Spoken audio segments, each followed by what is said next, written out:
अस्सलाम वालेकुम and hi everyone. आज का हमारा टॉपिक है इलेक्ट्रोलाइटिक चेंजेस और इलेक्ट्रोलिसिस। ठीक है, laws of electrolysis we will do in the next lecture और आज हम यही करेंगे। ठीक है, सबसे पहले हमें पता होना चाहिए कि इलेक्ट्रोलाइटिक लाइटिक या लिटिक जिसे भी आप प्रोनाउंस करें, चेंजेस क्या होती हैं। तो वो चेंजेस जिसमें इलेक्ट्रिकल एनर्जी, ये विच लिखा हुआ है मैंने, ठीक है, इलेक्ट्रिकल एनर्जी जो होती है वो कन्वर्ट होती है केमिकल एनर्जी में, उसी को बोला जाता है इलेक्ट्रोलाइटिक या इलेक्ट्रोलाइटिक चेंजेस।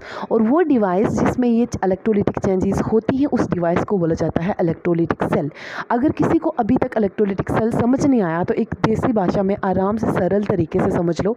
देखो, ये इलेक्ट्रिकल एनर्जी, ठीक है, जब आपने इलेक्ट्रिकल एनर्जी किसी मतलब रिएक्टेंट्स को दी, ठीक है, तो वो जो रिएक्शन जो है वो प्रोसीड हुई, ए बी रिएक्ट हुए, ठीक है, इसी को बोला जाता है इलेक्ट्रोलाइटिक सेल। जब इलेक्ट्रिकल एनर्जी दी और रिएक्शन प्रोसीड हुई, एनर्जी के देने पे रिएक्शन जो प्रोसीड हुई, इसी को बोला जाता है इलेक्ट्रोलाइटिक सेल।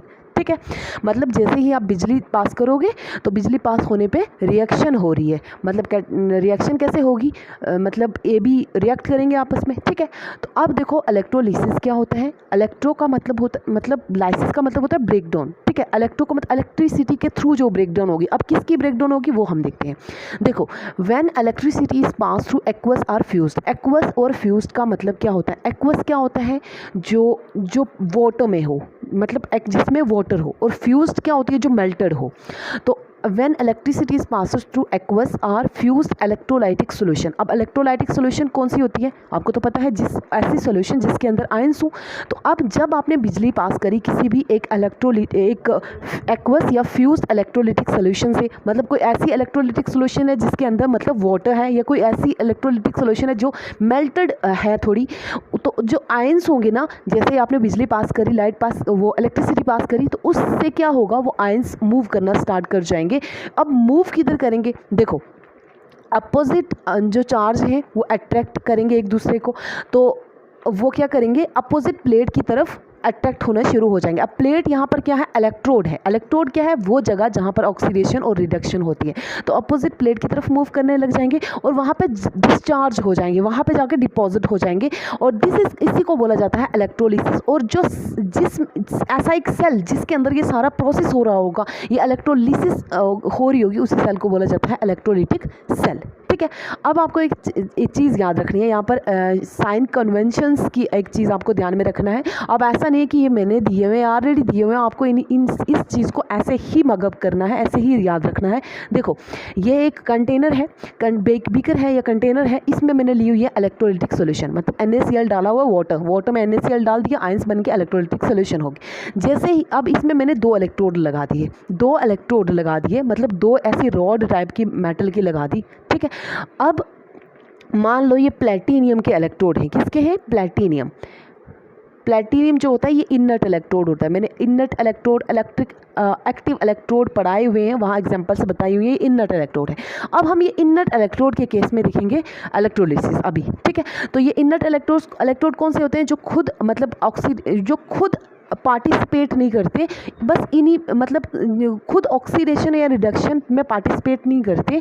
इन पे ऑक्सीडेशन या रिडक्शन होता है लेकिन ये खुद पार्टिसिपेट नहीं करते। ठीक है, कहते हैं रिडक्शन करवा लो, ऑक्सीडेशन करवा लो, लेकिन हम खुद पार्टिसिपेट नहीं करेंगे। तो यहाँ पर देखो, जो अब यहाँ पर ये एक कैथोड, ये दूसरा कैथोड, इसको बैटरी, दोनों को बैटरी से कनेक्ट कर दिया। बैटरी लगेगी तभी तो इलेक्ट्रिसिटी मूव करेगी ना। तो ये वाला जो एंड है ये नेगेटिवली चार्ज है और ये पॉजिटिवली चार्ज है। अब नेगेटिवली चार्ज वाले को यहाँ आपको याद रखना है कैथोड बोलेंगे। ठीक है, सिर्फ इलेक्ट्रोलाइटिक सेल में कैथोड बोलेंगे। जब गैल्वेनिक सेल की बात आएगी वहाँ ऐसा नहीं करेंगे, हम सिर्फ वहाँ पर साइन कन्वेंशन चेंज हो जाएंगे। तो इसीलिए मैं बोल रही हूँ, ये चीज़ आपको रट के रखनी है, मगअप करनी है। जो एनोड है, कैथोड है, ये नेगेटिवली चार्ज होगा। ठीक है, और जो एनोड होगा वो पॉजिटिवली चार्ज होगा। वैसे आपके दिमाग में आ रहा होगा कि नहीं मैम, कैथोड ना पॉजिटिवली चार्ज होगा, लेकिन नहीं, यहाँ पर इलेक्ट्रोलाइटिक सेल के केस में साइन कन्वेंशन चेंज है। तो कैथोड जो है वो नेगेटिवली चार्ज है और एनोड जो है वो पॉजिटिवली चार्ज है। तो जैसे ही बच्चा जी इलेक्ट्रिसिटी पास हुई तो क्या होने लग जाएगा, NaCl टूट के स्प्लिट हो जाएगा, Na पॉजिटिव Cl नेगेटिव। और ये तो टूटे हुए ऑलरेडी होंगे, है जैसे ही सोल्यूशन बनेगी, तो जैसे ही इलेक्ट्रिसिटी पास करेंगे तो ये मूव करना स्टार्ट हो जाएंगे। अब मूव किधर करेंगे, अपने जो प्लस जो कैटाइन है वो कैथोड की तरफ नेगेटिवली चार्ज की तरफ जाएगा, और जो एनाइन है वो नेगेटिव चार्ज वाला वो एनोड या पॉजिटिवली चार्ज कैथोड की तरफ जाएगा। ठीक है, तो यहाँ पर देखो Na जो है वो कैथोड की तरफ मूव करेगा और Cl जो है वो एनोड की तरफ मूव करेगा। ठीक है, तो यहाँ पर मोल्टन या फ्यूज्ड NaCl का मतलब क्या हो गया कि मेल्टेड फॉर्म में है। ठीक है, NaCl जो है वो मेल्ट हुआ है। ठीक है, मेल्टेड फॉर्म में थोड़ा लिक्विफाई है। यहाँ पर देखो ये क्या बनाएगा, Na पॉजिटिव Cl नेगेटिव। ठीक है, तो Na पॉजिटिव क्या है बच्चा, कैटाइन है ना, क्योंकि कोई ऐसी स्पीशीज जिसके ऊपर प्लस का चार्ज आ जाए वो कैटाइन ही होता है, और कोई ऐसी स्पीशीज जिसके ऊपर नेगेटिव चार्ज आएगा वो क्या होता है, एनाइन होता है।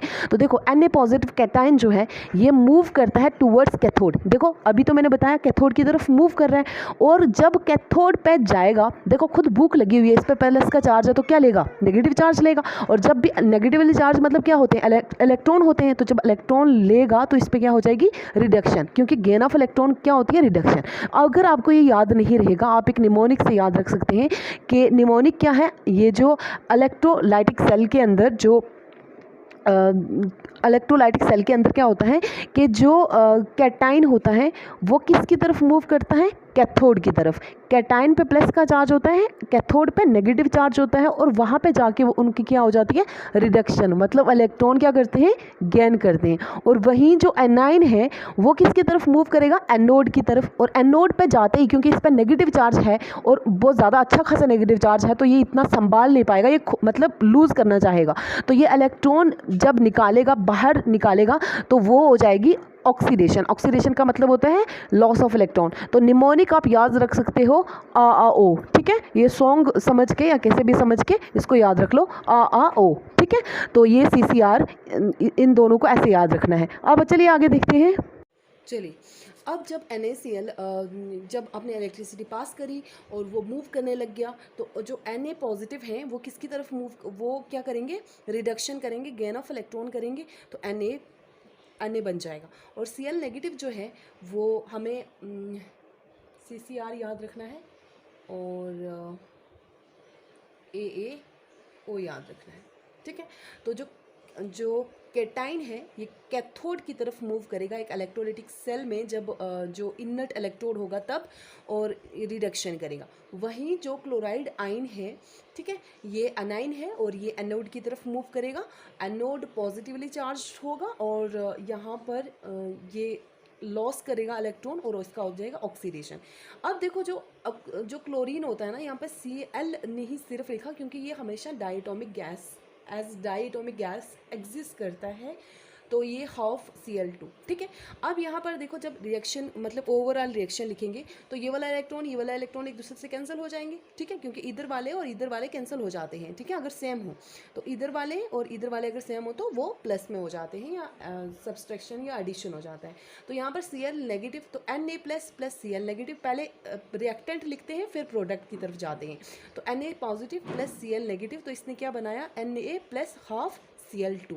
ठीक है, अब आपको ऐसा पूछा जाता है कि Na पॉजिटिव क्या करेगा, ऑक्सीडेशन करेगा या रिडक्शन करेगा। Cl नेगेटिव जो है ये ऑक्सीडेशन करेगा या रिडक्शन करेगा, और Na पॉजिटिव जो है इसका रिडक्शन या इसका जो रिडक्शन है वो कैथोड पे होगा या एनोड पे होगा, और वहीं Cl नेगेटिव का जो ऑक्सीडेशन है वो कैथोड पे होगा या एनोड पे होगा। ये चीज़ें आपको बतानी होती हैं। देखो मैंने आपको बताया हुआ है CCR। ठीक है, तो CCR जब प्लेटिनियम इलेक्ट्रोड या आपको जो इनर्ट इलेक्ट्रोड दिया गया हो तब की बात कर रही हूँ मैं। ठीक है, तो ये जो Na पॉजिटिव है ये कहाँ पर जाएगा, ये कैटाइन है तो कैथोड पे, तो ये कैथोड पे जाके डिस्चार्ज होगा, और ये कहाँ होगा, एनोड पे। ठीक है, समझ आ गई। वहीं अगर आपको कोई ऐसा और पूछा हो कि फ्यूज्ड NaBr की बात करो, फ्यूज्ड मतलब जो थोड़ा थोड़ा मेल्टेड हो, कैथोड पे क्या होगा और एनोड पे क्या होगा, तो देखो यहाँ पर भी Na पॉजिटिव बनेगा प्लस Br नेगेटिव बनेगा, Na positive plus Br negative. तो कैटाइन कैथोड पे जाता है तो कैथोड पे क्या डिपॉजिट होगा, Na पॉजिटिव, और यहाँ पर क्या Br नेगेटिव। अब Br नेगेटिव नहीं होगा क्योंकि ये यहाँ पर इलेक्ट्रॉन गेन कर लेगा, तो बन जाएगा Na, और यहाँ पर क्या बन जाएगा, हाफ Br2। समझ आ गई, आई होप यहाँ तक आपको क्लियर हुआ होगा। अब मेरी बात सुनो, अगर आपको दिया हुआ है एक्वस NaCl, ठीक है। एक्वस मतलब जिसमें वाटर हो, ठीक है। यहाँ पर तो मतलब फ्यूज था या मोल्टन था, तो यहाँ पर एक्वस NaCl की बात करी गई है। तो यहाँ पर क्या बनेगा, Na पॉजिटिव Cl नेगेटिव। वहीं बच्चा जी वाटर भी होगा, तो वाटर का H+ भी होगा और OH नेगेटिव भी होगा, ठीक है। तो अब यहाँ पर देखो आपके पास दो दो आयंस और दो दो कैटाइंस बन रहे हैं। पहले केस में एक एक आयन था, एक एक कैटायन था। अब इस केस में आपको एक ट्रिक बताती हूँ मैं, जो हर जगह एप्लीकेबल होगा। ट्रिक क्या है, जो रिडक्शन पोटेंशियल है, कल के लेक्चर में जब मैंने रिडक्शन पोटेंशियल पढ़ाया वहाँ मैंने बताया हुआ रिडक्शन पोटेंशियल क्या होता है, ठीक है। तो वहाँ से रिकैप कर लीजिए। तो रिडक्शन पोटेंशियल जो है मतलब वाटर जल्दी वाटर का जो पोटेंशियल है रिडक्शन का, जो गेन ऑफ इलेक्ट्रॉन करने का है H पॉजिटिव का, वो ज़्यादा है एज कंपेयर टू किसके कंपैरिजन में, reduction potential of cation of group 1, 2 and 13। जो कैटाइन अगर ग्रुप 1 का है जैसे Na पॉजिटिव है, ठीक है, ग्रुप 2 का है जैसे Mg+2 है, और ग्रुप 13 का जैसे B Al3 पॉजिटिव, ठीक है, एल्यूमिनियम 3 पॉजिटिव, तो इनका रिडक्शन पोटेंशियल जो है वो वाटर के कंपैरिजन में कम है। ये मतलब जल्दी इलेक्ट्रॉन गेन नहीं कर सकते एज कंपेयर टू वाटर, और वाटर में क्या होगा, H पॉजिटिव। तो reduction potential of water take place at cathode. तो तब क्या होगा, इन दोनों में से अगर पूछा हुआ है कि Na पॉजिटिव या H पॉजिटिव, दोनों में से किसका जो कैथोड पे रिडक्शन होगा, तो आपका आंसर होगा, यो आंसर मस्ट बी H+। और H+ का जब रिडक्शन जब होगा तो क्या बना देगा, H+ बना देगा H2, क्यों, क्योंकि वो 2H+ 2 इलेक्ट्रॉन गेन करेगा, ठीक है, 2 इलेक्ट्रॉन गेन करेगा और H2 बना देगा, ठीक है जी। अब क्यों, क्योंकि आपको ट्रिक से पता है कि H+ का रिडक्शन पोटेंशियल ज़्यादा है as compared to cation of group 1, 2 and 13। अब दूसरी बात है रिडक्शन पोटेंशियल ऑफ वाटर जो है, इन बाकियों को देखो, ग्रुप 1, 2 और 13 को छोड़ के बाकी सबका रिडक्शन पोटेंशियल वाटर के कंपैरिजन में ज़्यादा होगा। चलो ये बात भी दूसरी क्लियर होगी। कैसे, जैसे यहाँ पर कॉपर सल्फेट दिया हुआ है, तो कॉपर सल्फेट के केस में देखो बच्चा जी, Cu+2 आयन है, एक्वस कॉपर सल्फेट है, तो Cu+2, ठीक है, SO4 2 नेगेटिव, और यहाँ पर दोनों में वाटर है, तो इन दोनों में रिडक्शन पोटेंशियल H+ का या ज़्यादा होगा या Cu+2 का ज़्यादा होगा, Cu+2 का ज़्यादा होगा। क्यों, क्योंकि कॉपर का रिडक्शन पोटेंशियल कम है। वहीं वाटर और SO4 2 नेगेटिव का देखें तो इसके लिए क्या ट्रिक है, जो ऑक्सीडेशन, अब ऑक्सीडेशन होगा, ऑक्सीडेशन कहाँ पे होता है, एनोड पे। जो ऑक्सीडेशन पोटेंशियल होता है वाटर का वो ज़्यादा होता है इन सारे से, F negative, SO3 2 negative, SO4 2 negative, NO3 negative, H2O3 2 negative, इन सबसे ज़्यादा होता है। तो यहाँ पर अगर देखा जाए वाटर और SO4 2 नेगेटिव में, तो किसका होगा, वाटर का ज़्यादा है ऑक्सीडेशन पोटेंशियल, तो वाटर का होगा। तो जब वाटर का ऑक्सीडेशन होता है तो वाटर क्या बनाता है, मान लो 2 मॉलिक्यूल्स अपने वाटर के लिए, तो वो क्या बनाएगा, let me rub this first. चलिए, अब रिडक्शन वाटर का ऑक्सीडेशन कैसा होगा, मान लो 2 मॉलिक्यूल्स मैंने वाटर के लिए, और ये बना रहे हैं बच्चा जी, क्या बनाएंगे, O2 plus 4 time H plus 4 electron lose करेंगे, ठीक है जी। तो ये है वाटर का। तो वाटर का जो प्रोडक्ट होगा, ऑक्सीडेशन प्रोडक्ट होगा, वो होगा O2। तो यहाँ पे क्या बनेगा, O2 बनेगा। तो SO4 2 नेगेटिव और वाटर में से हमारे पास प्रोडक्ट क्या बनता है, एनोड पे O2, ठीक है। तो अब जो वहीं जो ऑक्सीडेशन पोटेंशियल है वाटर का, वो लेस देन है बाकी हैलाइड के कंपैरिजन में, जैसे F negative, Cl negative, Br negative, इनके कंपैरिजन में इसका ऑक्सीडेशन पोटेंशियल जो है वो कम है, ठीक है। तो एनोड पे अगर वाटर और Cl में से अगर कुछ पूछा जाए तो Cl का ज़्यादा होता है, वाटर का कम होता है, ठीक है।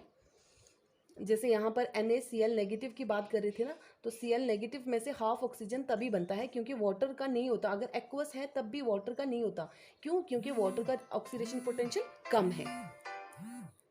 चलो बच्चा जी, अब यहाँ तक क्लियर हुआ। अब अगर मैम आपके दिमाग में एक क्वेश्चन आ रहा होगा कि मैम अगर आप अभी तक आपने इनर्ट इलेक्ट्रोड की बात करी, अगर एक्टिव इलेक्ट्रोड होगा तब क्या होगा, मतलब अगर इनर्ट इलेक्ट्रोड नहीं होगा, एक्टिव होगा, तो तब बच्चा जी पता है क्या होगा, तब एनोड पे रिएक्शन नहीं होगा, तब एनोड पे कोई रिएक्शन नहीं होगा, सिर्फ कैथोड पे होगा। और अब एक्टिव इलेक्ट्रोड कौन सा होता है, जो खुद भी पार्टिसिपेट करता है, ठीक है।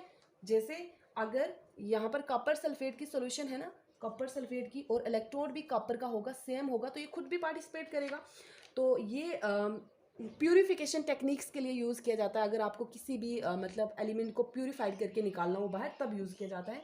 तो कॉपर सल्फेट में बच्चा जी बनता है क्या, हमारे पास Cu+2 SO4 2 नेगेटिव, ठीक है। तो यहाँ पर मान लो एक्वस है, तो यहाँ पर वाटर भी होगा, H+ होगा यहाँ पर, और यहाँ पर मतलब यहाँ पे भी वाटर है और यहाँ पे भी वाटर है। तो यहाँ एनोड पे रिएक्शन होता ही नहीं है, सिर्फ कहाँ पर होगा, कैथोड पे रिएक्शन होगा। और यहाँ पर कॉपर और वाटर में से कौन यहाँ पर किसका रिडक्शन होगा, कॉपर का होगा, ठीक है। और ये जो रिएक्शन होती है एनोड पे ये होती ही नहीं, क्योंकि जब एक्टिव इलेक्ट्रोड प्रेजेंट होगा तब ये रिएक्शन होती ही नहीं, क्योंकि खुद ही पार्टिसिपेट करने लग जाता है, ठीक है, समझ आ गई। तो आज के लिए इतना ही, this much is sufficient for today. Thank you so much.